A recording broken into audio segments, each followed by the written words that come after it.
Bonjour à toutes, bonjour à tous. Bienvenue à la rédaction de l'ADN. Nous vous retrouvons comme tous les vendredis de 12h à 12h30 pour notre émission Tendance.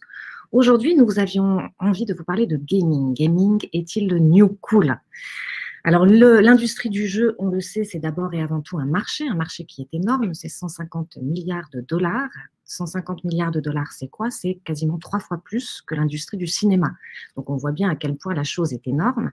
C'est 3 milliards de personnes qui déclarent jouer régulièrement. Donc, là aussi, une industrie qui trouve une clientèle à la portée de ces chiffres et de ces résultats. 3 milliards surtout concentrés sur les jeunes, ce qui fait que de temps en temps, pour certaines classes d'âge, l'univers du gaming reste un peu abscon. Alors, qu'est-ce qui s'est passé en 2020? Évidemment, comme tout le reste, on est tombé, on vous le répète, les deux pieds dans la matrice. Donc, évidemment, l'explosion des usages. Et là où on avait surtout des gamers très investis, on a élargi la surface de gamers. C'est pour ça qu'aujourd'hui, on se dit que le gaming rentre dans le mainstream. Et donc, on va étudier ce phénomène ensemble. Donc, pour en parler avec nous, Alice, qui reviendra sur un des articles qui est paru cette semaine, qui prétend que les gamers sont les nouveaux surfeurs. Nous verrons aussi avec David comment Twitch est devenu la nouvelle télévision, celle où tout le monde veut se montrer. Avec Mélanie, on verra comment le gaming et l'esprit gamer rentrent dans le monde de l'entreprise. Et avec Margot, enfin, comment les grandes institutions, celles de la culture, mais aussi de la mode, s'emparent des codes, notamment esthétiques, du gaming. Vous connaissez un peu la règle du jeu. À droite, vous avez le chat. Encore plus à droite, vous avez les questions. À partir de 12h20, on essaiera d'y répondre. Pour commencer, Alice, avec toi, tu as fait une interview d'Alexandre Malch. Alexandre Malch, le fondateur de Melty, qui te disait le gaming, c'est le gamer, la figure du gamer, c'est le nouveau surfeur. Qu'est-ce qu'il voulait dire par là? Alors oui, effectivement, il fait un parallèle assez fort entre ces deux univers qu'il connaît très bien. Il est à la fois gamer, surfeur, il a travaillé pour les marques Quicksilver et Roxy. Et en fait, ce qu'il m'expliquait, c'est que dans les années 80, les surfeurs, c'était ce qu'on appelait les no-life, et donc un terme qui a été ensuite repris pour les gamers, mais c'était ce groupe un petit peu de marginaux qui traînaient sur les plages, on ne savait pas trop ce qu'ils faisaient, ils avaient leur look à eux, ils étaient ni glamour, ni tendance, on ne comprenait pas un petit peu cette communauté underground. Et il y a eu une évolution assez forte du surf qui aujourd'hui est non seulement un sport olympique, un sport hyper tendance, avec une esthétique qui s'est diffusée dans la société avec la mode et clairement aujourd'hui quand on pense surfeur on voit plus le Californien blond avec la mèche que le mec qui est sur sa plage en train de faire des trucs bizarres à côté quoi. Et donc effectivement il y a cette évolution qui est similaire du côté des gamers qui avant le cliché c'était le mec dans sa cave en train de jouer toute la journée qui voit jamais la lumière du jour. Aujourd'hui, les gamers, notamment avec les Twitchers et les e-sportifs, ce sont de véritables stars qui sont vraiment dans la tendance. Il y a différents signaux qui peuvent nous montrer ça, alors qui ne sont pas faibles, mais qui sont éparses et qui concernent plusieurs domaines. Alors, le premier, c'est effectivement ces streamers donc qui faisaient des vidéos de gaming sur Twitch et qui en fait maintenant deviennent des influenceurs au sens général du terme. Je pense que le meilleur exemple, c'est évidemment Squeezie qui a commencé en faisant des vidéos de gaming. Aujourd'hui, il fait des chansons, il aborde plein de sujets. On peut aussi penser à Domingo qui était aussi un streamer et si on regarde la dernière vidéo de sa chaîne YouTube, c'est lui qui fait de la course à pied, donc on n'est clairement pas dans le même univers. Ensuite, il y a aussi un autre moyen de voir cette influence du gaming, c'est en regardant tous les artistes musicaux qui se produisent, par exemple, dans le jeu Fortnite. Alors, la liste est longue, il y a Marshmello, Diplo, Dylan Francis, Major Lazer ou encore Travis Scott.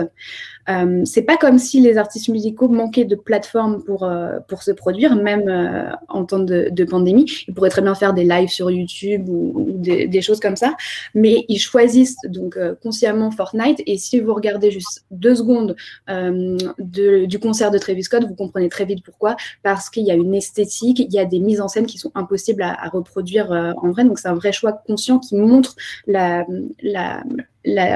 fusion en fait entre ces 2 univers.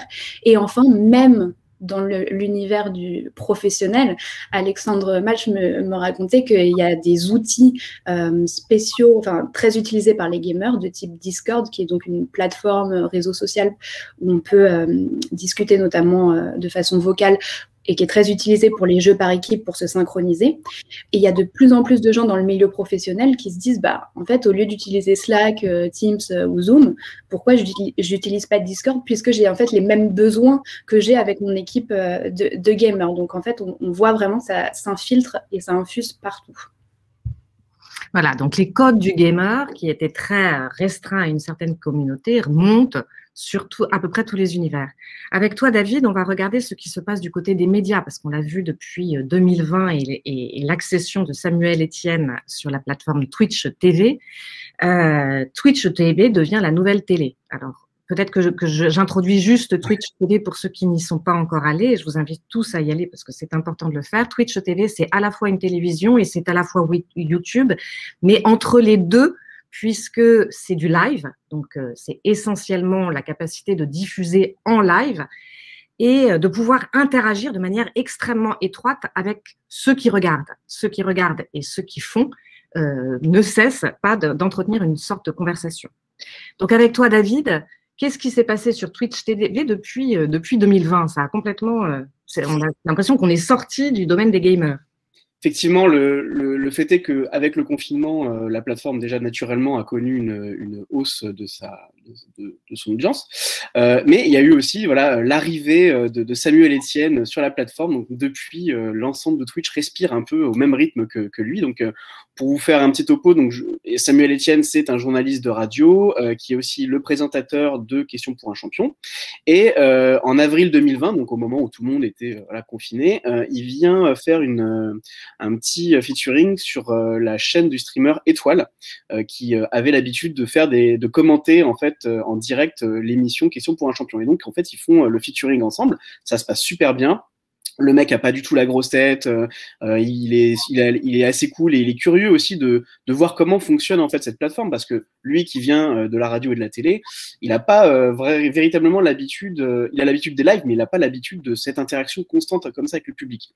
Il va venir faire plusieurs rendez-vous ponctuels, donc il va aller aux events 2020. Donc les events, c'est une sorte de gros marathon caritatif où tous les streamers se mettent ensemble pour jouer aux jeux vidéo et récolter de l'argent pour des associations. Là, il va animer un live de 3 heures où il va faire un peu une sorte de question pour un champion aux streamers. Et en décembre 2020, il ouvre sa chaîne et il propose une émission matinale qui s'appelle La Matinée Étienne, durant laquelle il fait des revues de presse ou alors il invite quelques personnalités. Et donc, ça va devenir le premier stream officiel de France sur cette tranche horaire, et ça va aussi devenir le numéro 5 mondial de la plateforme. Donc il cumule 230 000 abonnés. C'est phénoménal, hein. Enfin, cette progression, c'est quasiment du jamais vu sur une plateforme comme ça. Il a fait des lives avec plus de 84 000 vues en direct, voilà. Alors pourquoi est-ce que ça a si bien pris? Parce que Samuel Etienne, Question pour un champion, on ne peut pas dire qu'on soit au top de la hype. Ouais. Sur une émission qui concerne beaucoup les plus jeunes. Je pense qu'en fait, ce qui a déjà vraiment bien marché, et ça on le verra plus tard, c'est la sympathie du monsieur, ce côté vraiment plutôt cool pour un personnage de télévision. C'est quelque chose qu'on n'a pas forcément l'habitude de voir. Il a aussi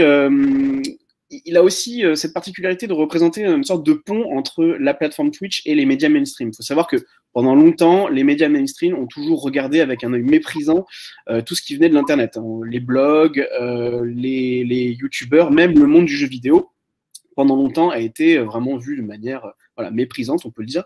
Et lui, c'est la première fois qu'un homme qui vient, un homme médiatique qui vient de cet environnement-là, s'approprie vraiment les codes de la plateforme, décide de jouer avec ces codes-là, plutôt que de s'en moquer. En fait, il y a eu un vrai respect.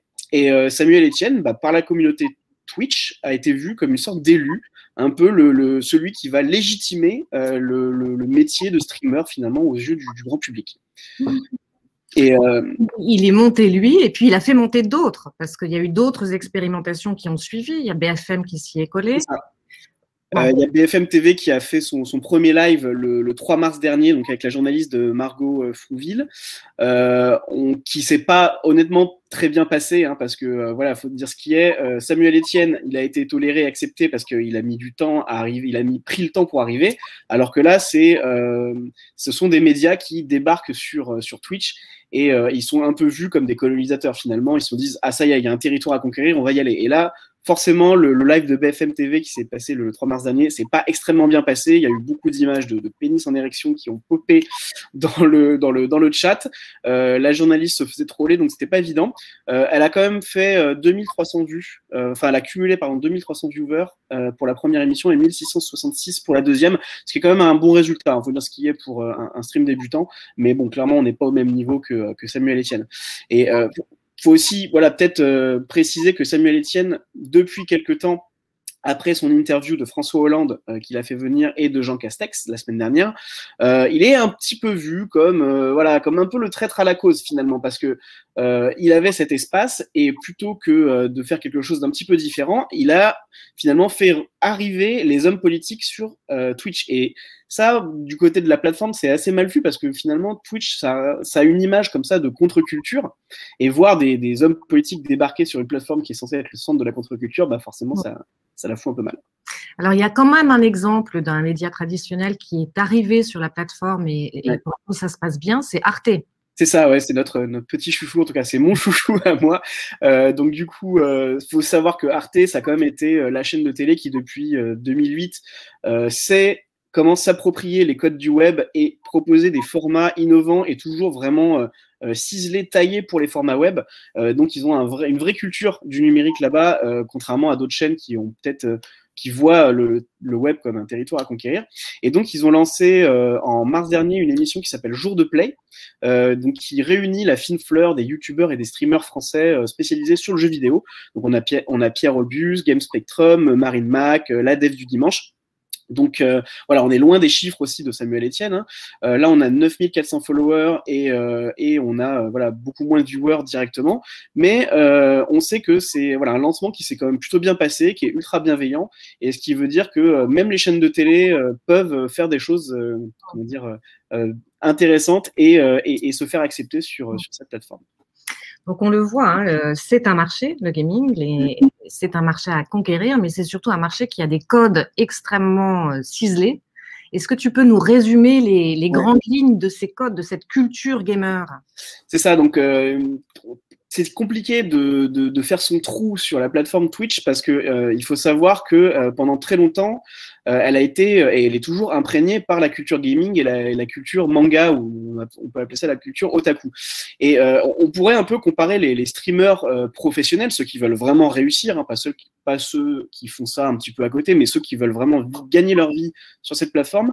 C'est un peu des Naruto. Alors, je sais pas si vous connaissez Naruto, c'est un personnage de manga, c'est un petit ninja qui n'est pas très fort au début, mais qui veut devenir le plus grand chef ninja de son village, et donc qui va progresser comme ça au fur et à mesure de son histoire et de son manga. Les streamers, c'est un peu la même chose. C'est un peu comme des personnages de manga et aussi des personnages de jeux vidéo. C'est des gens qui veulent progresser, qui veulent gagner des niveaux. Et en fait, ça, c'est quelque chose que Twitch arrive vraiment très bien à mettre en scène, à utiliser, parce que faut dire ce qui est. Quand on arrive sur Twitch, pour pouvoir gagner sa vie, il faut avoir la communauté la plus forte, la plus grande, parce que c'est la communauté qui va vous payer finalement. Ils vont faire des subs. Ce qu'on appelle des subs, ce sont des abonnements payants. Et donc la plateforme, ce qu'elle fait, c'est qu'elle vous donne envie d'avoir la plus grosse communauté possible. Alors comment? Eh bien, c'est facile au début. Quand un abonné vous donne un sub, en fait, elle récupère les 3/4 de la somme. C'est-à-dire que sur $5, Amazon récupère $4 dans sa poche. Et donc, si on veut avoir plus d'argent, il faut gagner en niveau. Donc, il faut d'abord devenir affilié. Ça arrive au bout d'un moment quand on a 50 followers et 500 minutes de diffusion. À ce moment-là, on va toujours perdre de l'argent, mais on va dire qu'on est rentré dans le game officiel. Et à partir d'un certain niveau, qui est toujours différent en fonction des cas, la plateforme va faire de vous un partenaire. Et à ce moment-là, on peut espérer garder entre 50 et 75% de la somme en fonction de son niveau, du nombre de followers qu'on peut avoir, voilà, de ce qu'on peut faire. Donc, il y a vraiment une espèce de gradation comme ça qui est mise en place par la plateforme voilà, pour vous donner envie de toujours progresser, toujours avancer.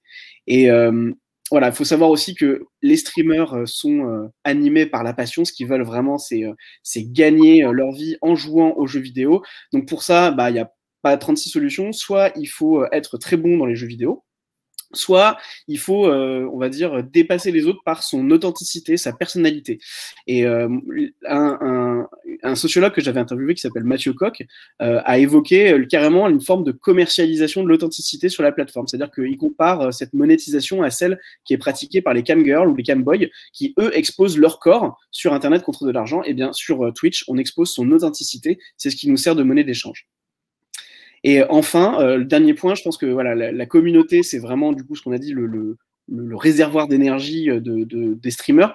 Donc c'est quelque chose qu'il faut il faut aller chercher ces membres de sa communauté un par un, il faut les draguer, les amener et surtout les garder. Ça veut dire que pour ça, il faut animer des lives extrêmement longs, parfois pendant plusieurs heures, mais aussi leur parler à l'extérieur de la plateforme, souvent sur Discord. Et donc, en fait, on a une espèce de dialogue comme ça qui est continu entre Twitch et la plateforme et Discord. Et on peut carrément avoir arrivé des streamers qui deviennent des espèces de petits gourous qui vont continuellement échanger avec leur communauté. Ok, donc une communauté qui a des codes de valeurs assez différenciés. On parlait du défi, tu parlais de la passion, de l'authenticité et de la force de la communauté et du dialogue qu'on est capable d'entretenir avec elle. Merci David, on reviendra sur ces éléments évidemment dans plusieurs cadres. Mélanie, on voit l'esprit gamer aussi entrer dans le monde de l'entreprise et notamment par ces métavers qui sont recréés et dont on dit qu'ils ont la capacité de rénover, de restaurer les liens entre salariés. Oui, c'est vrai. Alors, Alice parlait de Discord un peu plus tôt en expliquant que les joueurs font partie d'équipes et donc il y a une espèce de cohésion à trouver. La cohésion d'équipe, c'est aussi un enjeu pour les entreprises en ce moment. À cause de la pandémie, on est quand même beaucoup à faire du télétravail. Donc, la question, c'est comment est-ce qu'on fait pour créer du lien entre les travailleurs et travailleuses malgré la distance. De la même manière qu'on a digitalisé les événements, certaines boîtes ont choisi de digitaliser les espaces de travail. Alors, on peut parler de Topia, par exemple, qui est l'entreprise qui avait numérisé l'édition 2020 du Burning Man et qui propose maintenant aux entreprises de créer des espaces de travail virtuels, un peu comme dans les Sims, en fait. C'est-à-dire qu'on a le choix soit de choisir un espace qui existe déjà, un peu en kit, ou alors de personnaliser vraiment de A à Z les bureaux. On peut choisir comment est-ce qu'on met sa machine à café, ses espaces de travail, les salles de réunion, les salles de détente. Enfin bref, c'est vraiment personnalisable à l'infini. Et donc, c'est assez rigolo. En fait, on se balade dans l'espace un peu comme dans un jeu. On utilise son clavier. Et quand on croise un collègue, on peut choisir d'activer sa webcam et son micro et donc de se parler de manière un petit peu plus naturelle que sur Slack. C'est ça. C'est moins Zoom que Sim. On est plus dans Zoom. Ouais, voilà, tu as des images à nous montrer, je crois. Ouais, il y a une petite vidéo qu'on peut passer. Je peux continuer à parler en même temps parce qu'il n'y a pas de son. C'est une autre application qui s'appelle Gazer. Donc là, on voit qu'il pousse l'esthétique du jeu vidéo beaucoup plus loin. On a l'impression presque de se retrouver dans un jeu vidéo un peu des années 90, l'esthétique pixel et tout. Donc là, c'est beaucoup plus poussé dans la gamification. On peut faire son bureau à la plage, dans un château. Enfin bref, on n'a pas vraiment de limite à la créativité. Donc c'est assez cool.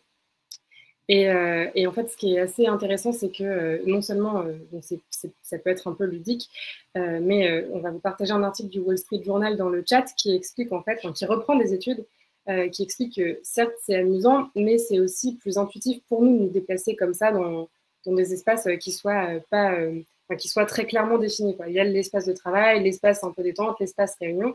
Dans certains cas, il y a même des espaces toilettes. Bon, ça, chacun sa libre appréciation, mais l'important du coup, c'est de définir des codes qui soient très clairs.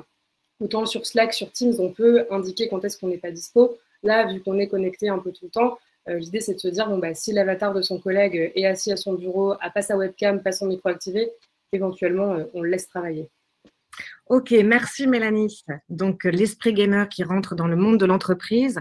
Et on va le voir avec toi, Margot. En fait, ce sont des codes que commencent à maîtriser les gens, notamment du luxe, et qui n'hésitent pas à devenir plus gamers dans leur production. Ouais, tout à fait. Je crois qu'on l'aura compris, on est bien tombé dans la matrice en 2020 et forcément la mode s'y colle aussi et le marché de la mode virtuelle est en train de décoller en ce moment. Forcément, il est porté par la pandémie, il est aussi porté par l'explosion du jeu vidéo dans nos sphères sociales et dans le business, comme Mélanie l'a dit. Et aujourd'hui, on peut déjà, par exemple, équiper son avatar League of Legends de vêtements Louis Vuitton, mais demain, ce sera dans des placards virtuels 3D qu'on ira piocher, des vêtements 3D à mettre en superposition sur soi pour poster une photo sur Instagram ou pour le porter dans des mondes virtuels. C'est vraiment le futur de la mode, c'est ça, ça arrive très vite. Et en fait, en ce moment, ce qui se passe, c'est que la mode et les jeux vidéo sont vraiment en train de converger. C'était déjà un petit peu le cas avant, la mode virtuelle, elle n'est pas réellement nouvelle. On avait déjà Elon Musk en 2018 qui avait fait le buzz avec, je crois que c'était au Met Gala de 2018, il est apparu sur le tapis rouge avec sa compagne Grimes, et il avait des baskets à l'effigie de son Cybertruck qui était sorti, dont il avait fait la promotion à la même époque. Et en fait, les baskets avaient fait le buzz parce qu'on ne savait pas réellement si elles étaient vraies ou réelles. Et c'est la première fois à date que des paires de baskets virtuelles devenaient virales, en fait. Les gens sont devenus fous, littéralement, sur Reddit. Ils en voulaient une paire, qu'elle soit physique ou 3D. Et donc, vraiment, la mode virtuelle a été accélérée cette année par le fait qu'on soit en ligne, mais elle existait déjà un petit peu avant. On voit arriver une nouvelle espèce de designers qui sont très mixtes, quoi, qui aiment la mode, mais qui aiment le gaming et qui, en fait, trouvent totalement naturel de mixer les deux, quoi. Oui, absolument. Bah, il y a d'ailleurs un article qui est paru ce matin sur ces nouveaux studios qui sont en train d'émerger. Le pionnier dans le domaine, c'est peut-être The Fabricant, qui est basé à Amsterdam depuis 2018. Et c'est un studio de mode qui évolue à la croisée entre la couture et les jeux vidéo et les nouvelles technologies. Et c'est un studio qui s'est fait connaître surtout en 2019 pour avoir vendu la première robe virtuelle sur la blockchain. Le prix de vente, je crois, était de 9 500 $, donc c'est quand même quelque chose. Et aujourd'hui, le studio travaille vraiment avec des grosses marques comme Puma et Adidas. Et son ambition est claire, je la cite, c'est télécharger les humains vers leur prochain niveau d'existence. Traduction, les métaverses. Et ce qui est vraiment intéressant avec le studio, j'en discutais avec la DIRCOM de The Fabricant, c'est vraiment la porosité, surtout technique, entre les deux univers.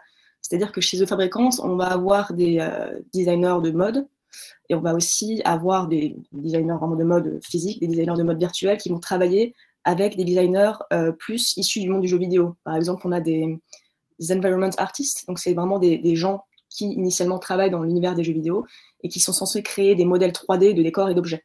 Donc on a vraiment une porosité déjà entre les deux mondes dans ces studios. Et il y a d'ailleurs un verbatim assez intéressant que j'ai retenu de cette interview.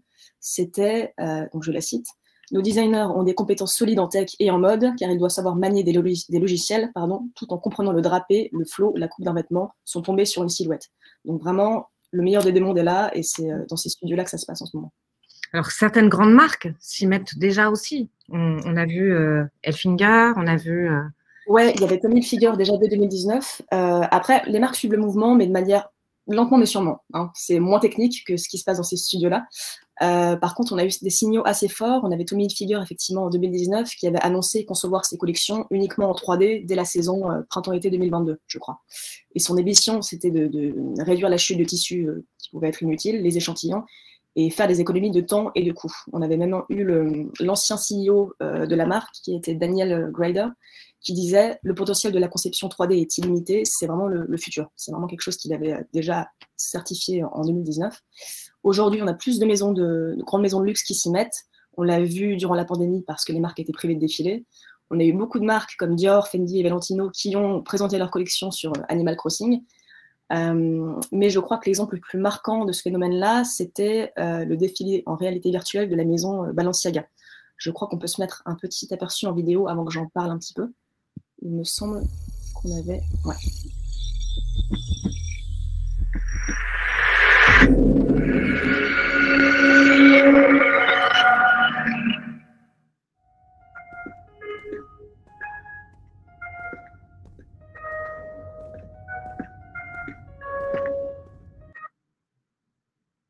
Une esthétique vraiment très jeu vidéo. Vraiment esthétique très jeu vidéo. Ça s'est passé fin 2020. Le défilé était totalement en réalité virtuelle. Les journalistes étaient dans un showroom virtuel avec leur casque.